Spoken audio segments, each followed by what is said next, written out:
पीते च मधुरम मधुरम स्वरूपम कर्म पीते च मधुरम मधुरा स्मृतिश्च बुद्धिं प्रबोधय प्रभो मधुबोध शक्तिं विद्यां प्रयच्छ परमां परिभावयामि कोमलं कूजयन् वेणुं श्यामलोऽयं कुमारकः वेदवेद्यं परं ब्रह्म भासतां हृदये मम कूजन्तं राम रामेति मधुरं मधुराक्षरम् आरुह्य कविता शाखां वन्दे वाल्मीकिकोकिलं निगमकल्पतरोर्गलितं फलं शुकमुखादमृतद्रवसंयुतं पिबत भागवतं रसमालयं मुहुरहो रसिका भुवि भावुकः।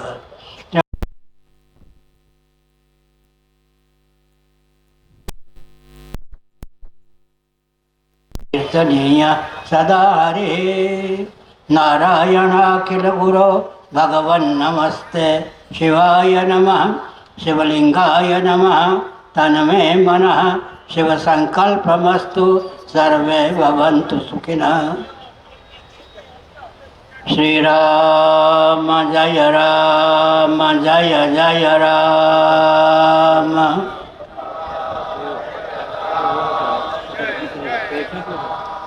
धर्म के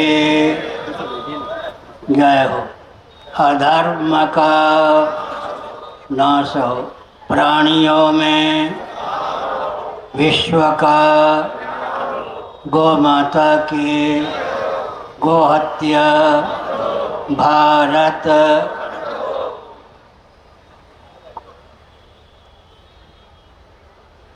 सर्वभूत हृदय धर्म सम्राट श्री स्वामी करपात्री जी महाराज की, श्री जगन्नाथ महाप्रभु की, श्री बलभद्र महाप्रभु की, भगवती सुभद्रा देवी की, चक्र सुदर्शन महाभाग की, वृंदावन विहारी लाल की, महोदधि तीर्थ की, हर हर गोविंद जय जय गोपाल जय जय।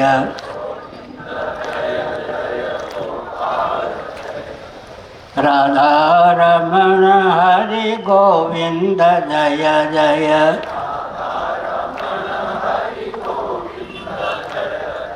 श्री कृष्ण गोविंद हरे मुरारे।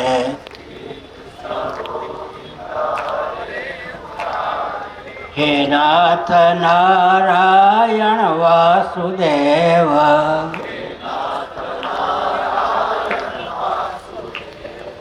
गोविंद जय जय गोपाल जय जय।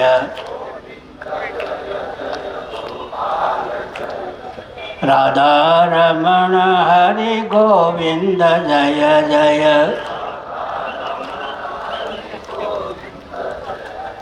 हम हिंदू राष्ट्र बनाएंगे, हम भारत भव्य बनाएंगे। हिंदू सर से मान सर तक भारत बृहद बनाएंगे।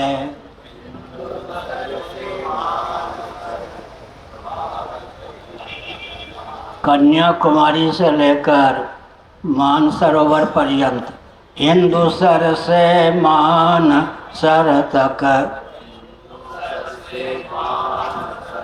भारत बृहद बनाएंगे। स्वस्तिक चिन्हित सूर्यांकित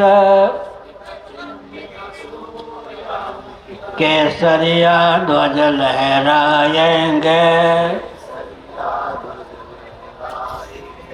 हम हिंदू राष्ट्र बनाएंगे, हम भारत भव्य बनाएंगे। हम भारत बृहद बनाएंगे। वंदे मातरम, वंदे मातरम, वंदे मातरम। मान्य श्री गजपत महोदय, श्रद्धेय संत वृंद, विद्वत वृंद, भगवत भक्त, मातृशक्ति, सबका अभिनंदन। आपकी उपस्थिति, आपके अपनत्व सराहनीय। सज्जनों, यह भारत विश्व का हृदय है। साक्षात जगदीश्वर यहाँ श्री रामकृष्ण आदि रूपों में अवतीर्ण होते हैं। साक्षात जगदीश्वरी यहाँ सीता, राधा, रुक्मिणी आदि रूपों में अवतीर्ण होती हैं। कारक कोटि के मनीषी यहाँ जन्म लेते हैं। भारत को कोई दिशाहीन करने का प्रयास भी करे तो भारत दिशाहीन नहीं हो सकता है, क्योंकि समय समय पर भगवान की प्रेरणा से सिद्ध संत कारक कोटि के मनीषी यहाँ अवतार लेते हैं। हम लोगों का दायित्व क्या है? हमारा दायित्व यह है कि हम अपने कर्तव्य का पालन करें, सबके हित में हमारे जीवन का उपयोग और विनियोग हो। तो तमोगुणी व्यक्ति होते हैं, मारो पीटो मौज करो, इस भावना से भावित होते हैं।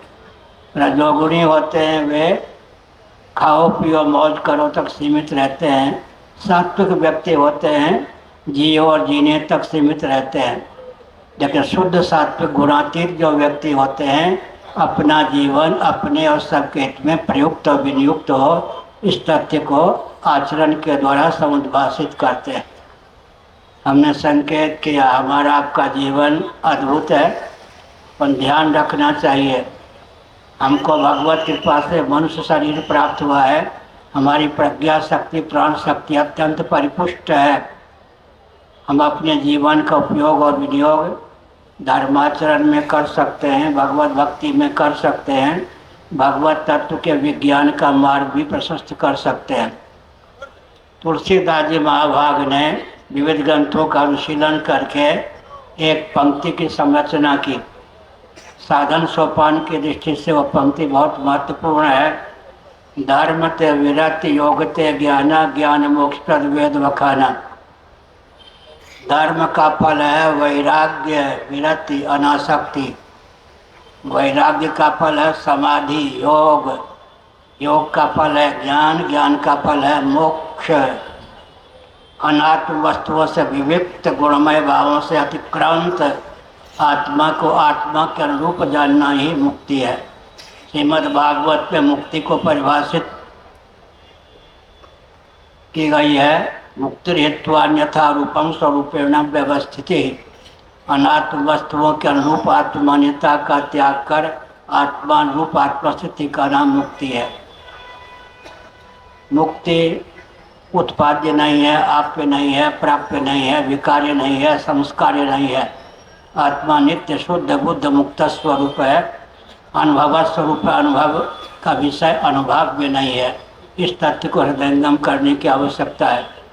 भगवत पाद शंकराचार्य महाभाग ने 10 नामी सन्यासियों को समुद्भाषित किया, जिसमें एक सागर नामक सन्यासी भी। सागर सुरक्षित रहे, सुव्यवस्थित रहे और सागर के तटवर्ती दिशाहीन न हो, धर्माचरण के विरुद्ध काम न करें, यह दायित्व सागर नामा सन्यासियों को भगवान शंकराचार्य महाराज ने प्रदान किया। सागर निज मर्यादा रही। भगवान राम के राज्य में और कृतयुग में सागर अपनी मर्यादा का अतिक्रमण नहीं करते थे। हमारे यहाँ तो सब कुछ चेतन ही है। समुद्र भी साकार होकर आते हैं, इनका भी आधिदैविक स्वरूप साकार ही है। वरुण देवता जलाशय के देवता होते हैं, वो भी सगुण साकार हैं।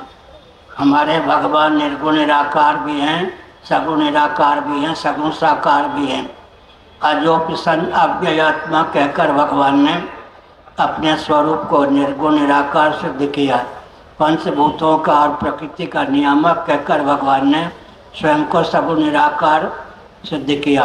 संभवामि युगे युगे संभवामि आत्माया कहकर भगवान ने अपने सगुण साकार स्वरूप को स्थापित किया है।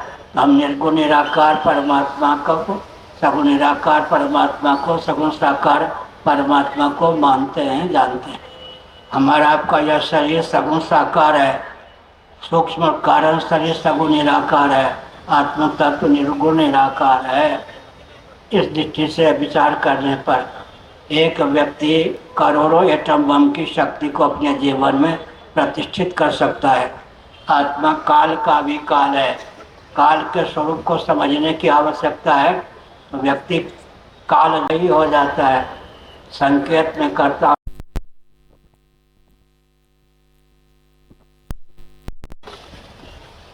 सूत संहिता स्कंद पुराण का उज्ज्वल अंश है। वहाँ पर कहा कालो मायात्म संबंधात पंचमी विभक्ति को प्रथमा विभक्ति के रूप में परिणत करने कालो मायात्म संबंध, परमात्मा और उनकी शक्ति माया प्रकृति और व्यक्त जिसको कहते हैं उनका संयोग ही काल है। संयोग दुष्ट होता है, दो गुलियों का संयोग हो गया। परमात्मा को भी हम काल कह सकते हैं, कालोस में लोकक्षय कृत प्रवृत्त है। प्रकृति को भी काल कह सकते हैं, दोनों के संयोग को भी काल कह सकते हैं। पृथ्वी जल तेज वायु के परमाणुओं को जितने क्षणों में सूर्य की रश्मियाँ छेक लेती हैं उनको परमाणु काल कहते हैं। यह निम्न कोटि का काल है। वस्तुतः परमात्मा और उनकी शक्ति जो प्रकृति माया है, दोनों के संयोग का नाम काल है। अब मैं संकेत करता हूँ। बांग्लादेश आदि की व्यथा आजकल चल रही है। हिंदुओं को चाहिए कि 5 सकार को अपनावें, केवल पेट और परिवार तक सीमित न रहें। हमारा सिद्धांत तो वसुधैव कुटुंबकम का है। भावोपनिषद का विशीलन कीजिए। उदार चरिता नाम तो वसुधैव कुटुंबकम। गरुड़ पुराण के अंतिम अध्याय का अंतिम वचन क्या है?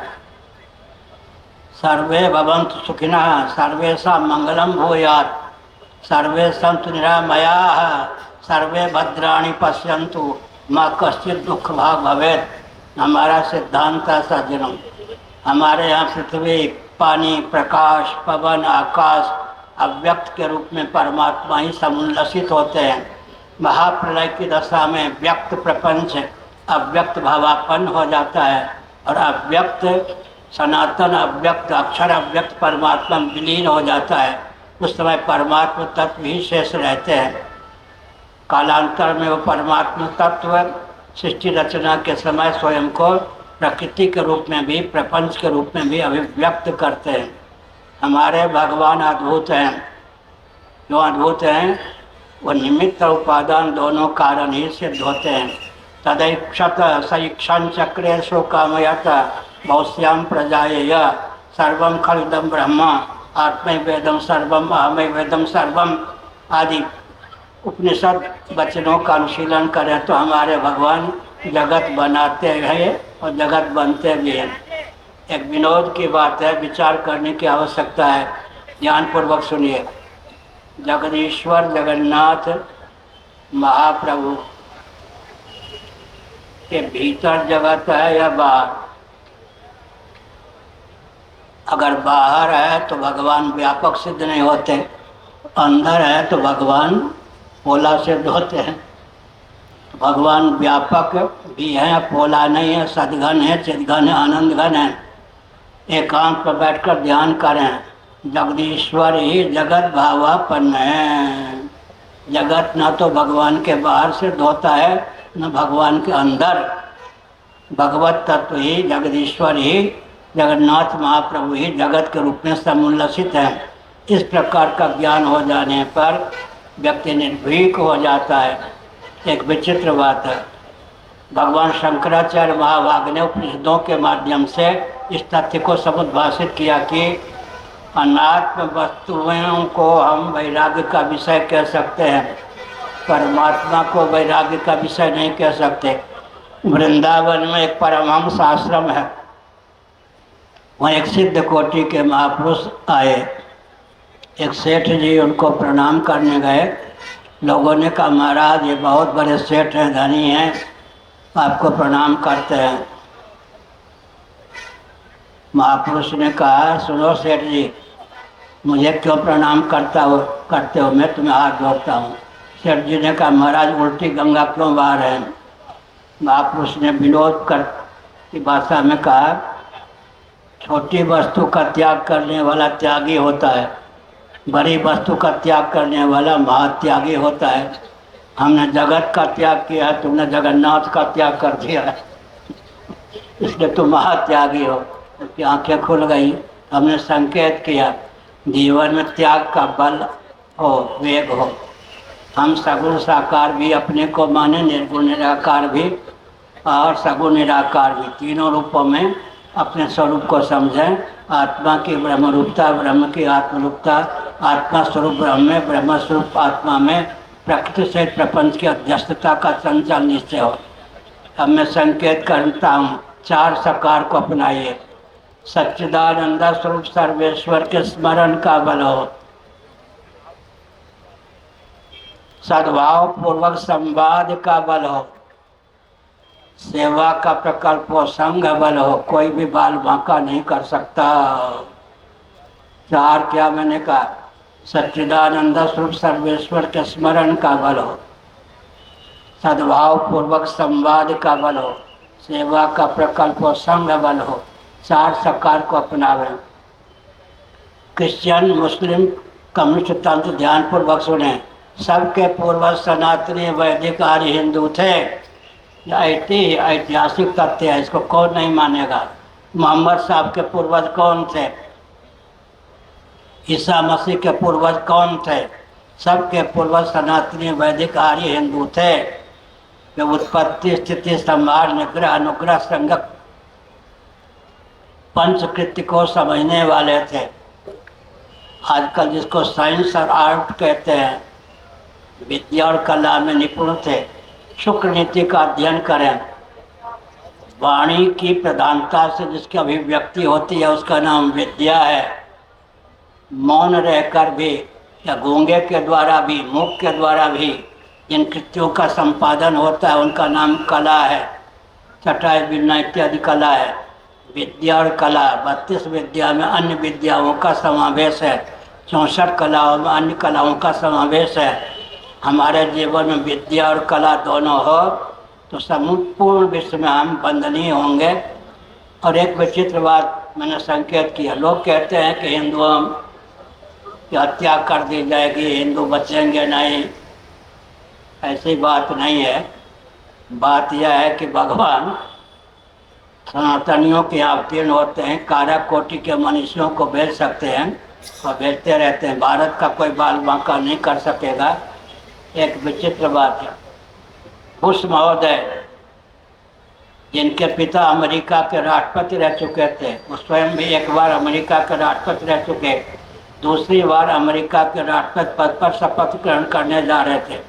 अंग्रेजी में उन्होंने कुछ वाक्यों को कहा, हिंदी में अर्थ होता है बुश महोदय के शब्दों में, मैं क्रिश्चियन हूँ, बाइबल में मेरी आस्था तो है, परंतु बाइबल में जो सृष्टि संबंधी जानकारी है आधुनिक विज्ञान और वैज्ञानिकों ने उस पर पानी फेर दिया है, इतने अंशों में बाइबल को नहीं मानता। हो गया। इसका मतलब क्या है सज्जनों, इस वैज्ञानिक युग में भी हम संकेत करते हैं हमारा जो भोजन, वस्त्र, आवास, शिक्षा, स्वास्थ्य, यातायात, उत्सव, त्यौहार, रक्षा, सेवा, न्याय, विवाह का विज्ञान है, सर्वोत्कृष्ट है। 10वीं कक्षा में मैं जब था 66 वर्ष पहले, तब इस वाक्य की रचना की थी हमने। भोजन, वस्त्र, आवास, शिक्षा, स्वास्थ्य, यातायात, उत्सव, त्यौहार, रक्षा, सेवा, न्याय, विवाह का जो हमारा प्रकल्प है, इस रॉकेट, कंप्यूटर, एटम, मोबाइल के युग में भी सर्वोत्कृष्ट है। बल्कि रॉकेट, कंप्यूटर, एटम, मोबाइल भी वैदिक विज्ञान के आधार पर ही बनाए गए हैं। एक संकेत और करता हूँ, पहले जो महापुरुष होते थे यंत्र कम बनाते थे, अपने जीवन में दिव्यता का आधान करते थे। आज यंत्र में दिव्यता का आधान किया जाता है। इस पर भी विचार करें। यंत्र के मूल में तंत्र होता है, तंत्र के मूल में मंत्र होता है। मंत्र, तंत्र और यंत्र फिर एक होता है महायंत्र। चारों की परिभाषा समझने की आवश्यकता है। मंत्र का अर्थ होता है अनुगत सिद्धांत। पृथ्वी, जल, तेज, वायु, आकाश, अव्यक्त और आत्मा में जो अनुगत सिद्धांत है उसका नाम है मंत्र है। मंत्र को यंत्र तक पहुंचाने के प्रोसेस में सब विधा का नाम है तंत्र, और जिसके द्वारा उत्पत्ति, स्थिति, संहार, निग्रह, अनुग्रह, संज्ञक पंचकृत्य में एक या एकाधिक कृत्य का निर्वाह हो उसका नाम है यंत्र। वैकल्पिक प्रज्ञा शक्ति, प्राण शक्ति से युक्त यंत्र का नाम है महायंत्र। हम मंत्र में भी आगे रहें, तंत्र में भी आगे रहें, यंत्र में भी आगे रहें, हम महायंत्रों की संरचना में भी आगे रहें और अपने जीवन में दिव्यता का आदान करें। समय हो रहा है, मैं एक संकेत करता हूँ। देवर्षि नारद अगर इस सभा में आना चाहें, कितने वर्ष लगेंगे? 1 वर्ष 2 वर्ष नहीं, एक क्षण में आ सकते हैं। उनके जीवन में ऐसी क्षमता है, चतुर्दश भुवनात्मक ब्रह्मांड में उनकी अबाध गति है। अपने जीवन में दिव्यता दान करने का यह फल है। देवर्षि नारद यहाँ आ सकते हैं। एक संकेत करता हूँ, आजकल भी उत्तरोत्तर उत्कृष्ट भूर्भुवः स्वः महाजना तपः सत्यम, इन लोकों में दिव्य प्राणियों की स्थिति है। अतल, वितल, तलातल, रसातल, महातल, पाताल, चतुर्दश भुवनात्मक ब्रह्मांड होता है। श्री जगन्नाथ महाप्रभु को प्रतिष्ठित किया अपने कर कमलों से ब्रह्मा जी ने जो सूत संहिता स्कंद पुराण के अनुसार जगन्नाथ दारू ब्रह्म की स्तुति की। स्तुति के संदर्भ में क्या कहा? हम सार्धत त्रिकोटि ब्रह्मा हैं। 3.5 करोड़ ब्रह्मा आ गए, आते 3.5 करोड़ ब्रह्मा हैं। जितने ब्रह्मा उतने ब्रह्मांड, 3.5 करोड़ ब्रह्मांड भी हो गए। पूरे विश्व को हथेली पर रखना हो तो अकार, उकार, मकार, अर्धमात्रा, अकार, उकार, मकार, अर्धमात्रा 3.5 है या नहीं? हमने कहा कि ओम जो है या राम, शिव, इनमें सकल शक्तियों का सन्निवेश है। पूरी सृष्टि की व्याख्या आज भौतिक, आध्यात्मिक, आध्यात्मिक धरातल हम कर सकते हैं। सागर के तट पर इस उत्सव को मनाने की आवश्यकता क्यों हुई? प्रतिदिन आरती करने की आवश्यकता क्यों हुई? इसके पीछे घटना है। पूज्यपाद धर्म सम्राट सर्वभूत हृदय गुरुदेव स्वामी करपात्री जी महाभाग के चरणों के पास में मर्यादित ढंग से बैठा था काशी में। उन्होंने एकाएक मुझसे कहा, क्यों हो, कलयुग का दर्शन करोगे? मैं कांप उठा। उसके बाद उनके मुख से एक वचन निकला, सूर्यास्त के बाद गंगा के तट पर घूम लो, कलयुग का दर्शन हो जाएगा। सूरा और सुंदरी, सूरा और सुंदरी। यहाँ जो आरती का मंच है ना, अन्य दिनों शराबी यहाँ आकर बैठ के शराब भी पीते हैं, तो शासन को ध्यान रखना चाहिए। कहीं अभी तो सत्संग हो रहा है, सब कुछ ठीक है, जो शराबियों का अड्डा भी ये न हो जाए, इसका ध्यान रखना चाहिए। पूज्य गुरुदेव ने कहा, सूर्यास्त के बाद अगर नरक का दर्शन करना हो, गंगा जी के तट पर घूम लो, सूरा और सुंदरी का केंद्र। वह बात मुझे लग गई। जब मैं शंकराचार्य के पद पर प्रतिष्ठित किया गया, मैंने सोचा कि सागर का तट कहीं सूरा सुंदरी का केंद्र न हो जाए, इसलिए इस आरती की व्यवस्था की। गंगाधर मिश्र इत्यादि ने कहा, धन तो आपके पास है नहीं, आरती में बहुत खर्च होगा। हमने कहा सागर सब भरण पोषण करेंगे, हम सागर को भी चेतन मानते हैं। हमारा ये जो सागर तट पर काम हो रहा है, आरती का काम, इसका अर्थ है सूरा सुंदरी का केंद्र न बने, जगह जगह यहाँ सत्संग हो, भगवान नाम का संकीर्तन हो। श्री राम जय राम, जय जय राम। अब 2-3 वाक्यों में नाम की महिमा कह देता हूँ। वैखरी वाक से, अभी जो बोल रहा हूँ, वैखरी वाक से नाम लेने पर भव सिंधु में था पाने की योग्यता आ जाती है। मध्यमा वाक से भगवान नाम लेने पर भव सिंधु के पार जाने की योग्यता आ जाती है। पश्चंती वाक से नाम लेने पर भव सिंधु सूख जाता है। परा वाक से नाम लेने पर भव सिंधु आनंद सिंधु के रूप में समुल्लसित हो जाता है। बस उसी वाक्य को ध्यान में रखिए, जीवन में दिव्यता का संसार होगा। जगत जगदीश्वर के, जगन्नाथ महाप्रभु के न अंदर है न बाहर। अगर बाहर है ऐसा मानेंगे तो जगन्नाथ जी व्यापक सिद्ध नहीं होंगे, अंदर मानेंगे तो पोला सिद्ध होंगे। इसलिए जगदीश्वर जगन्नाथ ही जगत के रूप में समुल्लसित हैं। हर हर महादेव। श्रीमद् जगद्गुरु शंकराचार्य भगवान की